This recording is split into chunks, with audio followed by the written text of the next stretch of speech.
Hello दोस्तों, स्वागत है आपका हमारे यूट्यूब चैनल में। दोस्तों आज हम बात करने वाले हैं अमेरिका और ईरान की शांति वार्ता के बारे में। दोस्तों ये वार्ता पूरी तरीके से फेल हुई, जो कि पाकिस्तान में हुई। लगभग 21 घंटे तक ये वार्ता चली, लेकिन इस पर कोई भी देश, ईरान और अमेरिका, कोई भी निर्णय पर नहीं पहुंचा।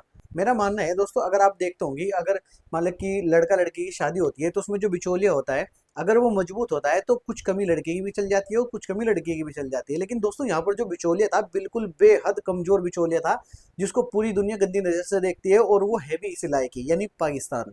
दोस्तों काश ये वार्ता भारत में होती तो हो सकता है ये वार्ता सफल हो जाती, लेकिन ये वार्ता एक ऐसे मुल्क में हुई जहाँ का खुद का सिस्टम खराब है, जहाँ का खुद का सिस्टम बिल्कुल ठप है। और दोस्तों आपको पता है पाकिस्तान पूरी दुनिया में किस लिए मशहूर है।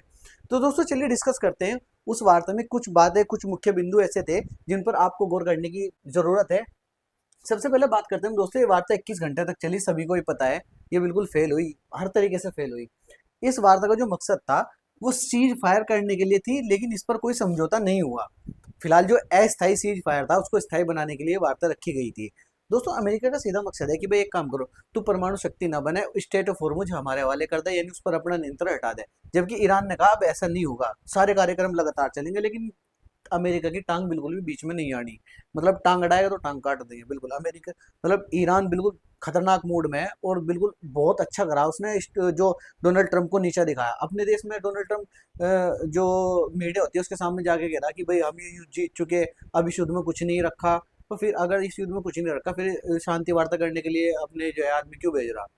कोई इस पे जाके सीधा कि हम जीत चुके। ईरान ने कह रहा नहीं जीते, हमें अभी तो। अमेरिका सबका ऐसे ही पागल बनाता है। अमेरिका का कहना है कि ईरान न्यूक्लियर पावर ना बने। ईरान ने साफ मना कर दिया, भाई अब तो बन के ही रहेंगे। ईरान ने अमेरिका की शर्तों को अनुचित बताया। ट्रंप ने दावा किया कि हम इस युद्ध को जीत चुके हैं, बेवजह। और ईरान ने कहा है कि अमेरिका के पुराने वादे खिलाफी का हमें अनुभव है, यानी अमेरिका वादे करके बिल्कुल उससे मुकर जाता है, इसका हमें अनुभव है, इसलिए हम इस पर विश्वास नहीं कर सकते। नहीं करो तो अच्छा है। ईरान ने कहा भाई एक काम करो, जो हमारा जंग में नुकसान हुआ उसका आप हर्जाना भर दो, और उसके बाद सीज फायर कर दो। सही बात है भाई, उसका जो नुकसान हुआ उसका हर्जाना भर दो और सीज फायर कर दो। लेकिन अमेरिका चलता है इसराइल के साथ, क्योंकि इसराइल को उसका दोस्त है, जैसे इसराइल का आएगा ऐसे अमेरिका चलेगा।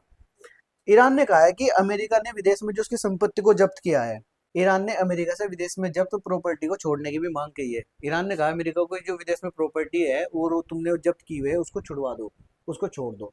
दोस्तों चार मेन मुद्दे। सबसे पहला मुद्दा है कि स्टेट ऑफ हॉर्मुज पर नियंत्रण। ईरान का स्टेट ऑफ हॉर्मुज पर नियंत्रण है, अमेरिका ने कहा कि ये खत्म कर दे, ईरान ने कहा बिल्कुल भी नहीं किया जाएगा, बल्कि आने वाले जो मतलब जो वहां से गुजरने वाले जहाज हैं उन पर टैक्स भी लिया जाएगा, और लेना भी चाहिए, अच्छी बात है। ईरान का परमाणु कार्यक्रम, अमेरिका को दिक्कत है ईरान के परमाणु कार्यक्रम से। उसको कहा कि भाई तू ये अपना परमाणु कार्यक्रम बंद कर दे, ईरान ने कहा बिल्कुल भी नहीं होगा, ये लगातार चलेगा। क्योंकि अमेरिका को पता है एक दिन अमेरिका की नाक में दम करेगा ईरान का ये परमाणु कार्यक्रम, जिस दिन वो सक्सेसफुल हो जाएगा। ईरान पर लगे प्रतिबंध हटाए जाएं। ईरान पर कुछ प्रतिबंध लगे हैं, उसने ईरान ने कहा कि ये प्रतिबंध हटा दिया जाए। अमेरिका इस चीज को मना कर गया, तभी ईरान ने कहा ठीक है ये वार्ता नहीं होगी। ईरान और उसके सहयोगियों के साथ युद्ध को पूरी तरह खत्म कर दिया जाए। ईरान ने कहा कि भाई जो लेबनान वगैरह, यमन वगैरह, इनके साथ जो उनके युद्ध चल रहे हैं इसराइल के, अमेरिका के, इन्होंने कहा इसको बिल्कुल खत्म कर दिया जाए। अमेरिका ने बिल्कुल इस चीज को बिल्कुल मना कर दिया। ईरान ने भी कह दिया मैं अपने सहयोगियों के साथ नहीं छोड़ूंगा, ऐसे ही लगातार रह जाएगा। अब आगे देखते हैं आगे होता है क्या। दोस्तों अगर आपको हमारी वीडियो अच्छी लगी तो वीडियो को लाइक कीजिए, चैनल को सब्सक्राइब कीजिए।